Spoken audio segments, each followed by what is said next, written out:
que somos capaces, junto con el pueblo, a resolver todo tipo de problemas. Las privatizaciones fueron su gran caja chica, la fuente de su clientelismo. Vendió el país a precio de huevo roto, subvaluó empresas, nos dejó sin sectores estratégicos y descapitalizó el país, porque a los postores les dejó carta libre para hacer y deshacer a su antojo. Las privatizaciones fueron ideológicas, no correspondieron a una estrategia. Lo único que importó fue hacer caja a como diera lugar. Y esto es lo que se vendió. Electricidad, 68%, agricultura, 35%. De la minería se vendió el 90% de las empresas estatales.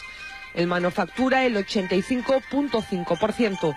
Y de hidrocarburos, el 68%. Todo por 9.221 millones de dólares, de los que solo ingresaron al Estado poco más de 6.000. La diferencia en gastos varios, impuestos, pago a burocracia dorada, saldos de empresas que no pagaron. Y de los 4.880 millones que gastó de la privatización, el 45% lo destinó a la compra de armamento de ese que ahora se cae y al pago de deuda externa, algo que por ley estaba prohibido. El dinero de la privatización debía ir al desarrollo social y a la pacificación interna. Vayamos con algunos hitos de la privatización. Petroperú se vendió por partes y se subvaluó. Ahora estamos pagando el precio más alto de la región en combustibles. La refinería La Pampilla se vendió el mercado más importante del país por 180 millones de dólares, cuando tenía unas utilidades anuales de 85 millones. Se vendieron los lotes petroleros con reservas aseguradas. Se vendieron los grifos uno a uno, como si fueran papayas. En concepto de alquiler, daban al Estado 38 millones de dólares anuales y se vendieron por 78. Otra filial de Petroperú, la naviera transoceánica, es otro caso de subvaluación. Los buques que tenía estaban en buen estado y estaban valorados en 85 millones de dólares. Pero la CEPRI valoró la empresa en 21 millones de dólares. Nos quedamos, además, sin transporte nacional de combustible. Otro caso clamoroso es Solgas, también filial de Petroperú. Se vendió por 7 millones de dólares, cuando solo su edificio principal estaba valorado en 5 millones de dólares y tenía unas utilidades anuales de 2 millones. Esto fue en 1992. 4 años más tarde, en 1996, los que compraron a este precio la vendieron a Repsol por 50 millones de dólares. Aquellos que argumentan que la venta de Petroperú, Centromin Perú o Ciudad Perú generaría inseguridad en la defensa de la soberanía nacional, pienso que no conocen los hechos, es todo lo contrario. Cuando Fujimori quiso reaccionar ya era demasiado tarde. De Petroperú solo quedaba la chauchilla.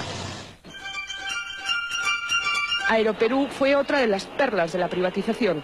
Nos quedamos sin una línea de bandera nacional porque se vendió por vender al grupo Aeroméxico, que la liquidó al poco tiempo.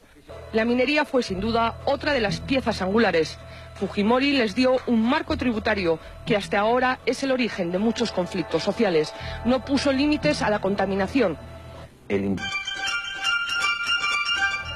Taso Hierro Perú se presentó como el espaldarazo de la privatización.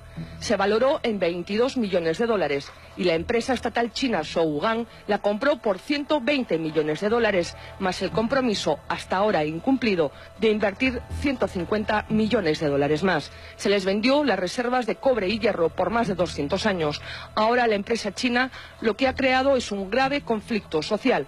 Contamina, paga salarios de miseria, pero exporta 120 millones de dólares al año. Seguimos con la minería. Centromin era la principal minera del centro del Perú, era una empresa integral. Doerram compró una parte, Volcan la otra. En los dos casos no pagan casi impuestos, contaminan, no han cumplido con sus compromisos de inversión y tienen utilidades millonarias. Se vendieron a precio de risa. Por ejemplo, el yacimiento de Cerro de Pasco se pagó 61 millones de dólares cuando tenía utilidades de 20 millones al año.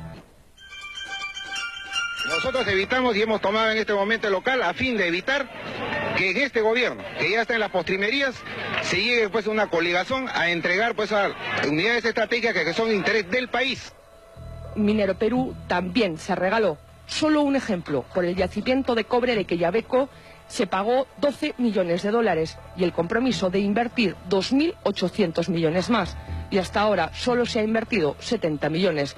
La misma empresa que compró Quellaveco pagó por un yacimiento en Chile, que era la tercera parte, 180 millones de dólares. Y además se privatizó la luz, el teléfono, vendimos la carne y nos quedamos con el hueso.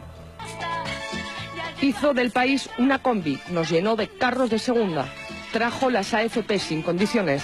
Definitivamente fue el hombre guantán, cobertura transparente, fondo triturado. Él sí que cumplió con perder una oportunidad histórica. Al fin y al cabo, era un japonés sin respeto por el país que lo acogió. No quiero terminar este mensaje sin agradecerle la confianza depositada en un gobierno que solo quiere servir. Increíble, ¿no? Qué sensación la que uno tiene después de ver esto. Para contarles una anécdota, Aeroperú se vendió en 19 millones de dólares. Solo las rutas de Aeroperú, solo las rutas, costaban 120 millones de dólares. Los tramposos mexicanos, los mafiosos mexicanos que la compraron, encima la usaron para lavar dinero y luego la cerraron. Regresamos.